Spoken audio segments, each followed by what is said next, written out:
Hello दोस्तों, राधे राधे। आप सभी का स्वागत है आप सभी की अपनी चैनल में। तो आप लोग कैसे हैं? ठीक होंगे और बढ़िया ही होंगे, और छठी मैया कृपा रहा तो आगे भी बढ़िया ही होगा। तो चलिए आज हम जानेंगे छठ पूजा की महत्वपूर्ण जानकारी, जो कि कैसे हमें 3 चीज़ कौन सा होगा जो छठी मैया को चढ़ाना नहीं चाहिए और कभी मत चढ़ाना चाहिए, और नहीं तो घोर पाप लगता है और व्रत टूट जाता है। तो सबसे पहले दोस्तों, आप सबसे उम्मीद करते हैं अगर वीडियो अच्छी लगी तो कमेंट में जय छठी मैया ज़रूर लिखिएगा और लास्ट में लाइक ज़रूर कर दीजिएगा।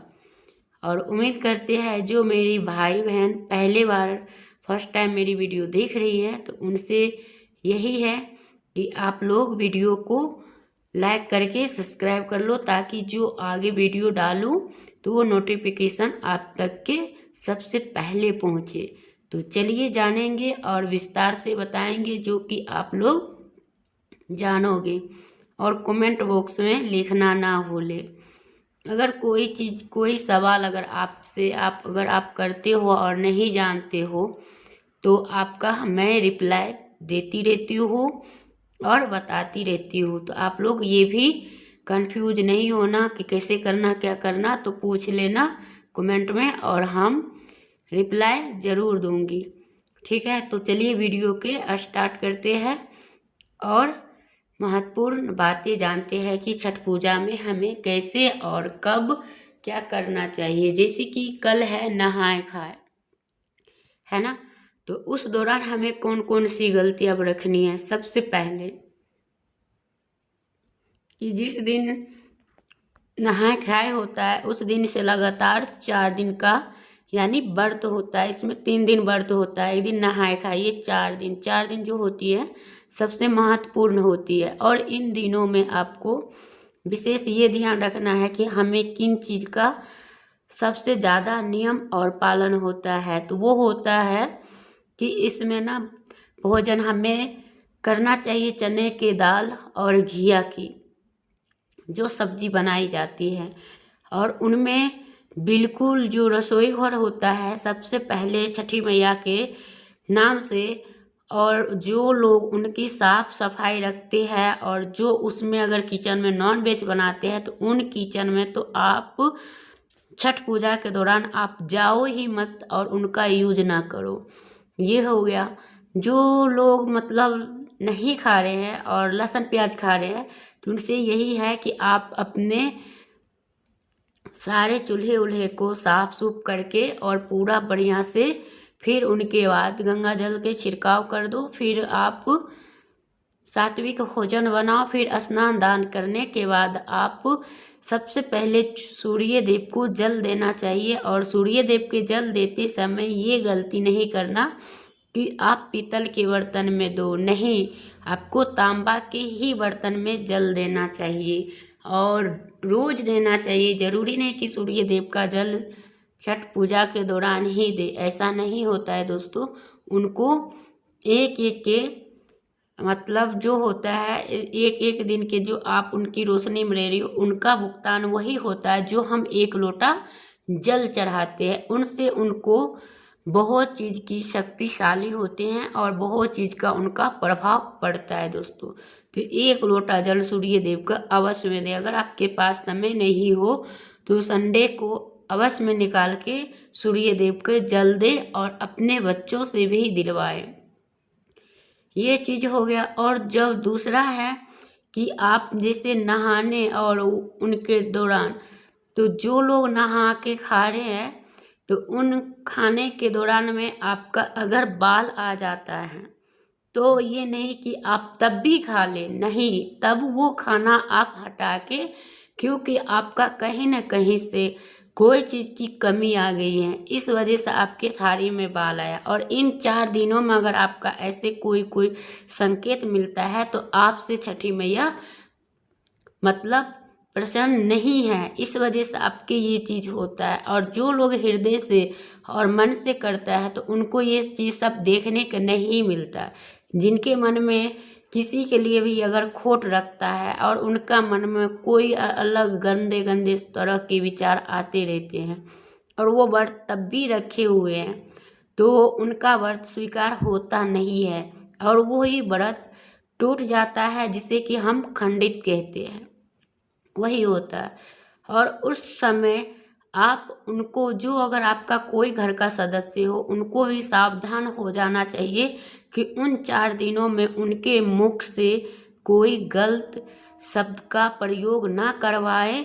और जो करवाते हैं तो उनका भी लगता है और जो करते हैं उनको भी लगता है। तो इसलिए कहता है, और कोई व्रत में होता या नहीं होता, लेकिन ये छठ पूजा ऐसा होता है कि जो व्यक्ति आज कह दिया वो 3 महीना या 3 साल या 3 दिन में होके ही रहता है। इसमें इतनी शक्तिशाली है। और हाँ दोस्तों, सबसे जो 3 चीज़ें हैं वो ये है कि जो औरत शादीशुदा है और अपने शादी रीति रिवाज से हो रखी है तो उन रिश्तों में वाले ही इन व्रत को रखे। और जो जैसे कि जिनका शादी नहीं हुई है और उससे पहले वो माँ बन चुकी है या कोई तरह की अन्य कहानी हो चुका है उनके साथ, और वो जैसे कोर्ट वोट में जैसे करते हैं, तो इन चीज़ वाले को ये छठ पूजा का व्रत नहीं रखने के लिए कहता है। अगर वो व्यक्ति दिखाने के लिए, समाज में बनने के लिए अगर रख भी लेते हैं तो उनका संतान, उसी व्यक्ति का संतान मृत्यु हो जाता है, जो कि हम लोग नहीं जानते हैं कि इसका बेटा क्यों गुजर गया, इसका ऐसा क्यों हुआ। तो उसका प्रभाव यही होता है कि इनका मतलब शादी से पहले कोई संबंध था और इस वजह से ये औरत का ऐसा होता है। जिनका अगर संतान जवान में मृत्यु होता है या बचपन में ही होता है बच्चे का, और वो औरत ऐसे रहते हैं, तो उनके इसके मतलब यही होता है कि उनमें कोई तरह की खोट है। इस वजह से उनका संतान पर इतना बड़ा आपत्ति आती है। तो ये होता है यही कि उन व्यक्ति कहता है व्रत नहीं रखना चाहिए। और हाँ, जो व्यक्ति तलाक हो रखा है या तलाक होने का सब कुछ तैयारी हो रखा है तो उनको भी ये व्रत नहीं रखना चाहिए। तो इन 3 चीज़ों का विशेष ध्यान रखा जाता है इन पूजा में। ये कोई खेल नहीं है जो आप खिलवाड़ करेंगे। तो दोस्तों, इनसे सावधान होके तभी ये व्रत रखना।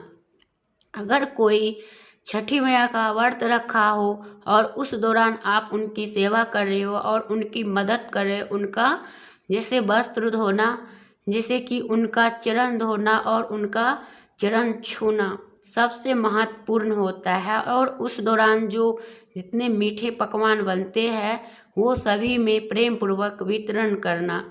और उसके दौरान जो औरत यानी कि 16 श्रृंगार में से कोई श्रृंगार का चीज़ अगर दान करता है तो आपको रख लेना चाहिए। लेकिन हाँ, 2 चीज़ें जो है सिंदूर और महावर, इन 2 चीज़ों का दान ना करें छठ पूजा में तो बेहतर होता है। और जैसे कि मांग से लेकर और नाक तक के 5 सुहागिन को सिंदूर दिया जाता है तो वो सिंदूर आप अलग से लेके जा सकते हैं। ये नहीं कि आप जिस सिंदूर में से लगा रही हो और वही वाला सभी को लगाए। तो इससे क्या होता है कि आपका पति पे बहुत ही बड़ा कष्ट आने वाला होता है और उनका आते आते 1 से 2 साल 3 साल में उनका पति नष्ट हो जाता है और वो मृत्यु हो जाता है। तो यही कुछ ऐसे बड़ी बड़ी प्रॉब्लम होती है।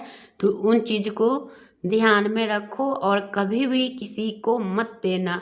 जैसे कि आपकी मांग की टीका भले सारे कुछ दे दो पर टीके किसी को नहीं देना चाहिए। और जो व्यक्ति दे देता है तो उनका वहीं से छिन हो जाता है और वो पूरे दिन रात अगर एक भी कर लिया फिर भी वो नहीं कोई टाल सकता, क्योंकि आपने ही गलती की हो तो उनके लिए कोई सहकारिता नहीं। तो वही कहा जाता है विधि के विधान तो वही समय पे बताया जाता है। दोस्तों। और उनके बाद जब आप व्रत रख रहे हैं तो उन दिनों में आपको 4 दिन एक ही बिस्तर का यूज करना।